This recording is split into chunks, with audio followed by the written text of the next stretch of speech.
Dans la vidéo d'aujourd'hui, on va parler conditions physiques. Je te rappelle que le Krav Maga, c'est 4 piliers: technique, tactique, mental et bien évidemment physique. Je vais te présenter quelques exercices qui sont fondamentaux pour ton Krav Maga, fondamentaux pour pouvoir avoir la force de combattre dans la rue.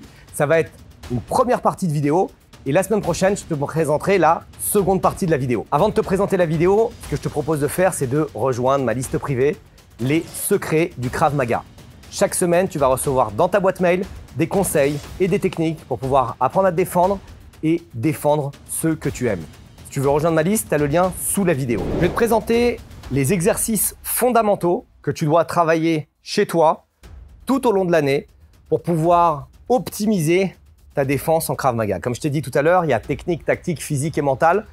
C'est comme les 4 pieds d'une chaise, ok? Et tu ne peux pas enlever un pied, sinon la chaise, elle se casse la figure. Donc tu dois aussi bien travailler la technique que la tactique, que le mental, que le physique. Et pour le physique, on va présenter des critères très spécifiques. Le premier exercice, c'est les pompes, ok? Ludo va faire une démonstration de 2 pompes avec un coup de poing.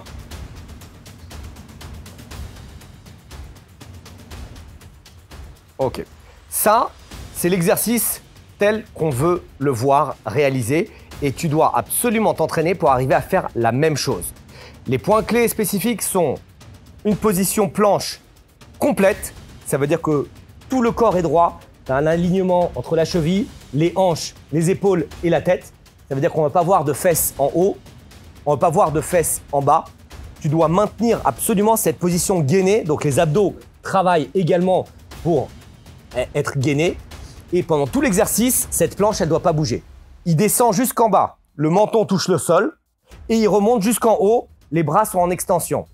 Donc on ne veut pas voir de quart de pompe, de demi-pompe, montre des pompes affreuses. Ok, des choses comme ça, ou alors les fesses qui tombent, les fesses qui montent, ça n'existe pas. D'accord? Et si tu n'arrives pas, merci. Et si tu n'arrives pas encore à faire ce type de pompe avec la force nécessaire, eh ben, tu travailles sur des solutions un petit peu plus faciles. Peut-être élever tes bras, tu mets tes mains sur des chaises, tu mets tes mains sur une table, voire tu mets tes mains contre un mur, ou alors sinon, tu peux mettre aussi les genoux au sol tant que tu restes droit. Quand tu remontes de la pompe, on demande un coup de poing direct. Donc une fois que tu as bien fait ta pompe, tu es descendu complètement, tu remontes complètement, tu soulèves un bras, tu es en garde, tu frappes vers l'avant et tu vois que ça ne bouge pas ici, c'est toujours gainé, tu reviens en garde et tu poses la main au sol. Et le mouvement d'après, tu redescends, tu remontes et c'est l'autre main. D'accord? Donc pareil, ça c'est un vrai coup de poing direct. Ça veut dire qu'à un moment donné, il y a la garde, il y a la frappe et on revient. Donc c'est pas je fais une pompe, je lève la main, je fais une pompe, je lève l'autre main. Tu passes par la garde, tu tends le bras, c'est comme un coup de poing direct ou si tu veux, c'est comme une défense piquée. Comme défense contre un coup de bâton vers le haut. Et tu fais ce mouvement. C'est pas facile de faire ce mouvement, il y a beaucoup de contrôle. Il y a beaucoup de contrôle moteur aussi au niveau des bras. Tu dois rester gainé pendant tout le mouvement, mais c'est l'objectif. Et tu dois réellement t'entraîner, peu importe l'âge auquel tu commences le Krav Maga, tu dois t'entraîner pour arriver sur cette forme qui est la forme qu'on demande lors des passages de grade chez Krav Maga Global. Et c'est exactement aussi la forme qu'on demande si tu fais des bonnes pompes. Ce qu'on demande en passage de grade, c'est uniquement une bonne forme qui fait qu'on voit que tu es gainé, on voit que le corps est fort, on voit que tu descends dans toute l'amplitude du mouvement, que tu contrôles ton mouvement et que tu arrives à frapper. D'accord? Ça, c'est pour le premier exercice, les pompes. Attends une seconde, j'ai quelque chose d'exceptionnel à t'annoncer. J'ouvre les portes de la prochaine formation instructeur. Si tu as envie d'enseigner le Krav Maga, si tu as envie de transmettre la self-défense, si tu as envie d'aider les autres à apprendre à se défendre et à avoir confiance en eux face à une agression, tu peux accéder à la formation instructeur. Mais ce n'est pas réservé à tout le monde. Pour pouvoir rentrer dans la formation instructeur, il faut premièrement habiter en France. Je m'occupe uniquement du développement de Krav Maga Global France. Deuxièmement, il faut avoir plus de 21 ans. Troisièmement, il faut s'entraîner depuis plus de 4 ans, avec une préférence pour le Krav Maga et pour les autres arts martiaux à percussion, comme la boxe ou le karaté. Si jamais tu es éligible, tu as envie de déposer ta candidature et tu as envie de te lancer dans l'aventure de l'instruction du Krav Maga, tu trouveras un lien sous la vidéo. Deuxième exercice, les squats. Je vais nous faire une démonstration de 3 coups.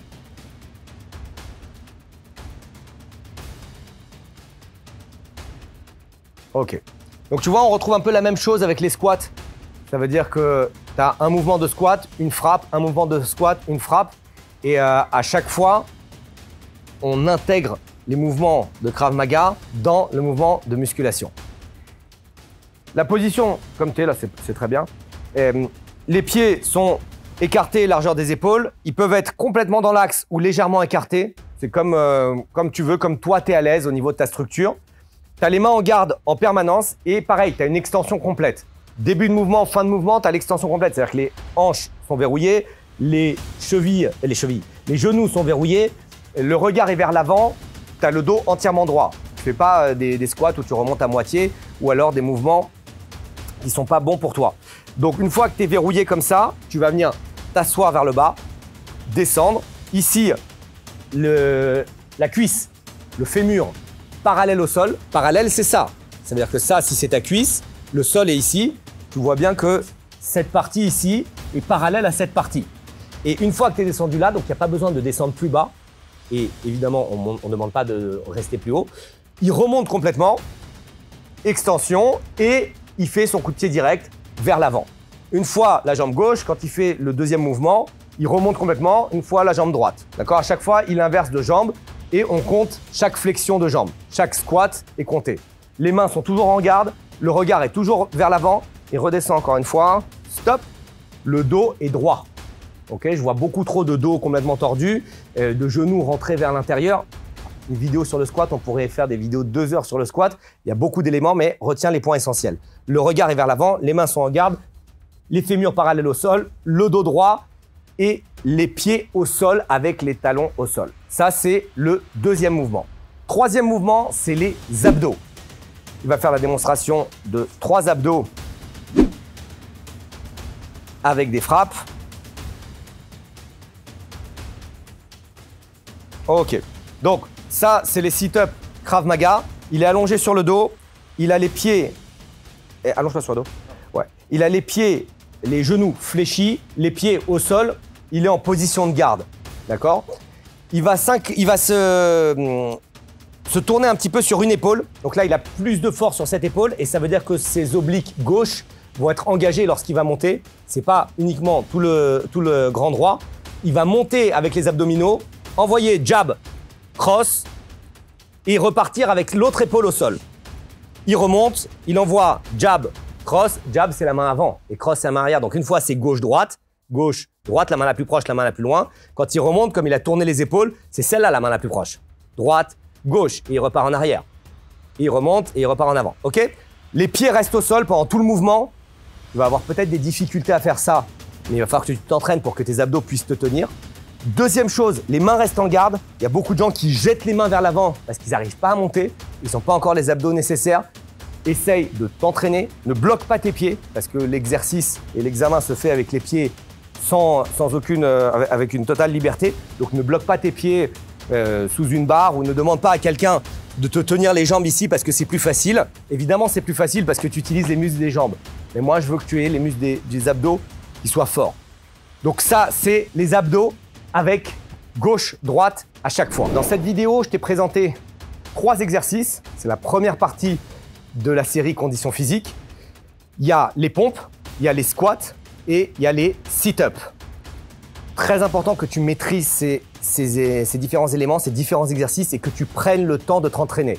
Je préfère que tu fasses moins de répétitions mais que ce soit extrêmement qualitatif plutôt que tu dises « ouais, j'arrive à faire 50 pompes, mais tes pompes, c'est de la merde ». Ou alors « j'arrive à faire 50 squats, mais en fait, tu descends trop bas ou tu descends pas assez haut et tes coups de pied, ils ressemblent à rien ». Donc, prends ton temps pour répondre spécifiquement aux critères de la vidéo. Si tu veux un exemple pour les débutants, et je sais que tu vas dire « ah ouais, mais ça, je le fais facilement », c'est pas si facile à faire si jamais c'est bien fait. Les débutants, on leur demande 10 pompes, 15 squats et 20 sit-ups. Et si tu me dis que tu arrives à le faire, eh ben fais 2 séries. 10, 15, 20, 10, 15, 20. Et si tu arrives encore à le faire et que c'est très facile pour toi, fais 3 séries. Et puis si c'est toujours facile, j'ai plein d'autres exercices, je te présenterai ça dans les prochaines vidéos.